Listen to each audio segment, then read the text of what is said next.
वंचित बहुजन आघाडीचा सरदार बाळासाहेब आंबेडकरांचा सरदार बाळासाहेब आंबेडकरांचा हिंदुत्ववादाच्या या किल्ल्यामध्ये मित्रांनो इथले सगळे दलित बांधव पाठीशी उभे राहिले, खेड्यापाड्यातले तांड्या वक्त्यांवर भटके मुक्त आदिवासी ओबीसी उभे राहिले आणि 25 वर्ष हिंदुत्ववादाचा जो किल्ला होता तो छेदला आणि मुसलमान उमेदवार संसदेमध्ये पाठवून दिला। हा निर्णय बाहेर काढा। उमेदवार प्रभाकर बकलेजी आणि बीडचे असणारे उमेदवार आहेत अशोक हिंगे, या तिघांची ही निशाणी गॅस सिलेंडर आहे, हे आपण सगळ्यांनी लक्षात ठेवलं पाहिजे। मित्रो,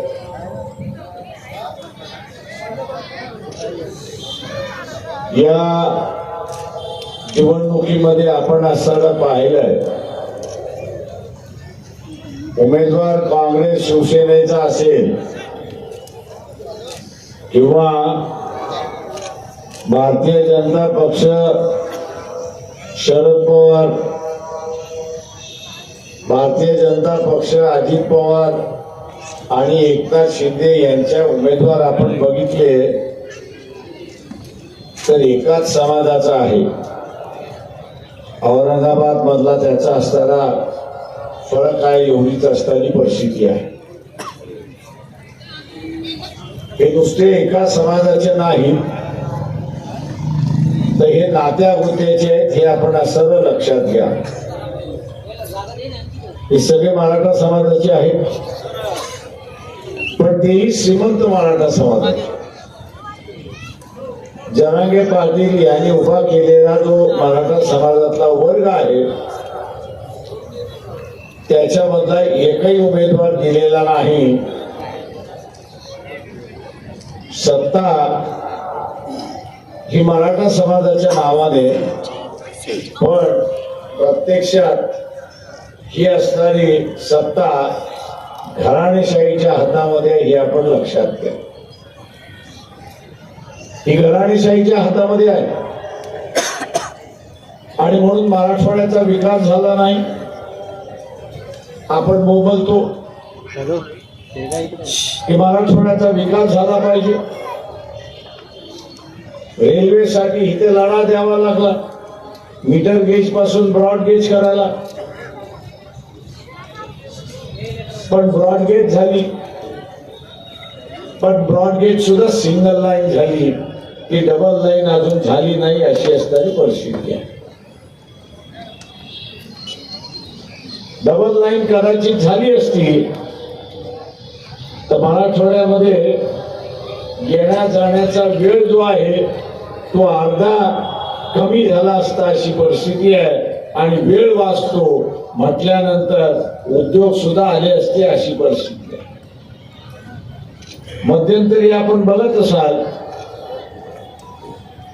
की औरंगाबाद हे विकसित होते असं वाटलं, वेगवेगळ्या कंपन्या यायला लागल्या, त्याच्यातल्या फक्त असणाऱ्या 4-5 कंपन्या टिकल्या, उरलेल्या कंपन्या भूर झाल्या, अशी परिस्थिती आहे। आणि त्याचं कारण आहे की ज्या काही सोयी सवलती दिल्या पाहिजे महाराष्ट्र शासनाने दिल्या नाही। मराठवाडा आहे, मागासलेला भाग आहे, म्हणून मागासलेला भाग राहिला पाहिजे, अशा दृष्टीने महाराष्ट्र शासन बघत आला, अशी परिस्थिती आहे। माझं आव्हान आहे आपल्या सगळ्यांना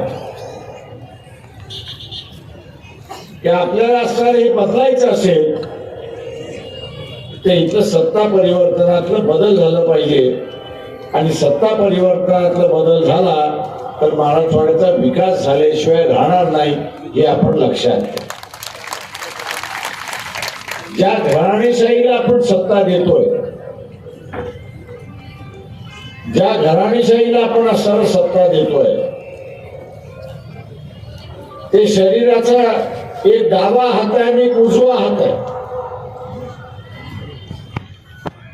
तो शरीरातला डावा हात आहे आणि उजवा हात आहे.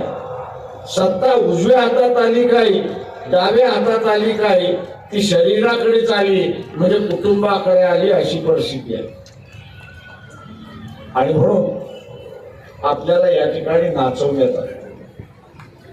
इलेक्शनच्या वेळेस हे दोघं कोंबड्यांसारखे झुंजतात आणि आपल्याला असं वाटतं की यांची झुंज खरी झुंज आहे, पण यांची झुंज ही नौटंकीची झुंज असते. आपण लक्षात घ्या. देखावा असतो, फसवागिरी असते. इलेक्शनच्या दिवशी मतदान झालं की दुसऱ्या दिवशी दोघं एका हॉटेलमध्ये खाताना आपल्याला दिसतात आणि मग आपण म्हणतो अरे बाबा आता तर भांडत होते ना, आता कसं जमलं. त्यांचं भांडण कधीच नव्हतं. तुम्हाला फसवायचं होतं म्हणून भांडण होतं. काही प्रमाणात असणार तीच बाब या ठिकाणी होते, हे आपण लक्षात घ्या. मी इथल्या मुस्लिम बांधवांना सांगणार आहे की मुस्लिम मतावरती तुम्ही असणारा सीट जिंकू शकत नाही, अशी परिस्थिती आहे. चंद्रपूरमध्ये काँग्रेस पक्षाची असणारी उमेदवार मिसेस धानोरकर यांनी स्टेटमेंट केलं. जिंकणारी बाई होती असं मी त्या ठिकाणी मानतो. तिने स्टेटमेंट असं केलं की जिल्हा परिषदेची सत्ता, आमदारकीची सत्ता आणि खासदारकीची सत्ता ही कुणबी समाजातच असली पाहिजे. तिने स्टेटमेंट काय केलं, जिल्हा परिषदेची सत्ता, नगरपालिकेची सत्ता, आमदारकीची सत्ता, खासदारकीची सत्ता ही कुणबी समाजातच राहिली पाहिजे. चंद्रपूर मधल्या मतदारांनी सांगितलं आता तुला आम्ही बघतो, आम्ही तुला बघतो.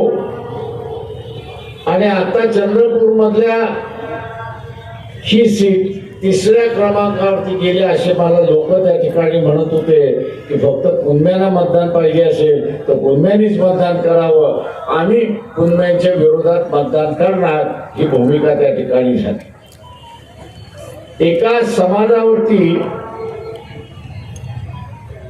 इलेक्शन शुरू करता हूँ अल्लाह के नाम से, डरता नहीं हूँ जातिवाद की शक्ति के बाप से। आज हिंदुस्तान का भविष्य बनने जा रहा है 4 जून को। आज जातिवादी शक्ति दिल्ली में बैठी है, हमको और आपको मिलके जातिवादी शक्ति को उखाड़ कर फेंकना है, क्योंकि जातिवादी शक्ति मनुवादी संविधान बदलने की बात करती है, एनआरसी लाने की बात करती है, हिंदू राष्ट्र बनाने की बात करती है। तो जब तक के ये महाराष्ट्र में हमारे नेता आदरणीय प्रकाश अंबेडकर साहब है, इस देश में है, ये जातिवाद शक्ति की बात में भी दम नहीं है कि जो संविधान को खत्म करे, एनआरसी लाए और हिंदू राष्ट्र बनाए।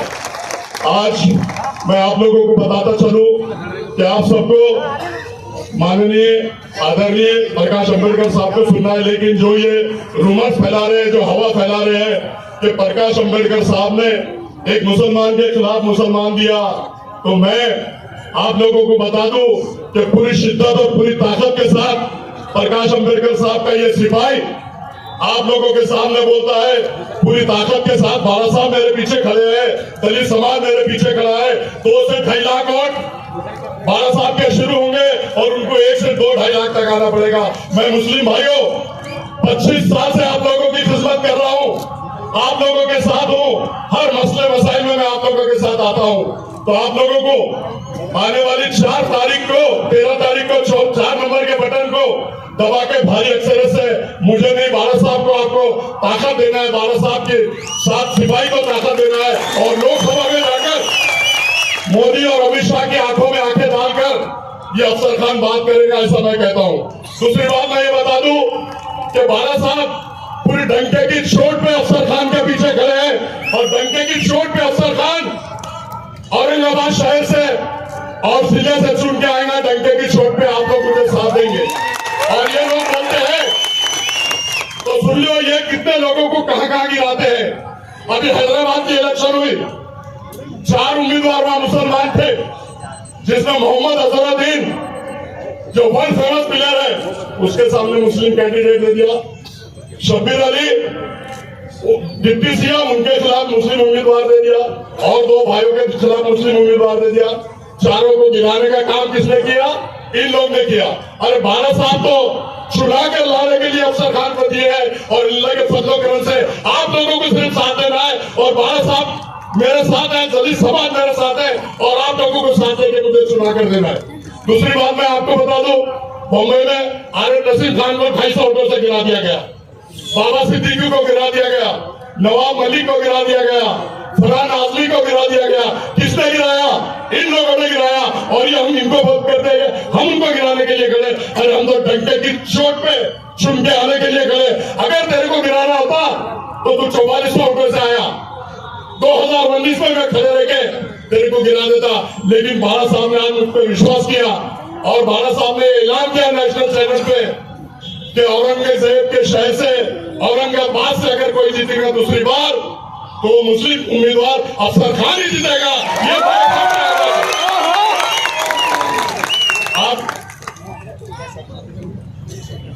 आज आप लोगों के सामने जैसे 2 बार उन लोगों ने झोली फैलाया, गाड़ी को करोगे, ये मुतालिबा फिर हमारे सामने है। अजीज सही साथियों, मैं खास तौर से मुसलमान जितने भी यहाँ मौजूद हैं उनसे मुतालिबा कर रहा हूँ कि हालात तब्दील नहीं हुए। अजीज सही साथियों, ये सियासी बसीरत वाला साहब की याद रखो आप। एक बार फिर औरंगाबाद के मुसलमानों को बाला साहब ने चांस दिया है कि मेरी कौम तुम्हारे साथ है, तुम तुम्हारी कौम के साथ होगे। एक बार फिर चांस दिया है, वही हालात है, और मैं समझता हूं कि उससे बेहतर हालात है। क्या 19 के अंदर कोई सोच सकता था कि हमारा भीख मांगा चुन के आ जाएगा? कोई सोच सकता था? मैं खुद नहीं सोच सकता था। मैंने इसके खिलाफ में बातें की कि कुछ भी हो जाए, हमारे पास नंबर नहीं है, हम चुन के नहीं आते, भीख मांगे सुन ले। लेकिन मैं गलत साबित हो गया, 100% गलत साबित हो गया। और जब मैंने आप लोगों के बीच में वोट डालने का वो नजारा देखा, खुदा की कसम, सलाम है आप लोगों को, सलाम है आप लोगों को, सलाम है आप लोगों को।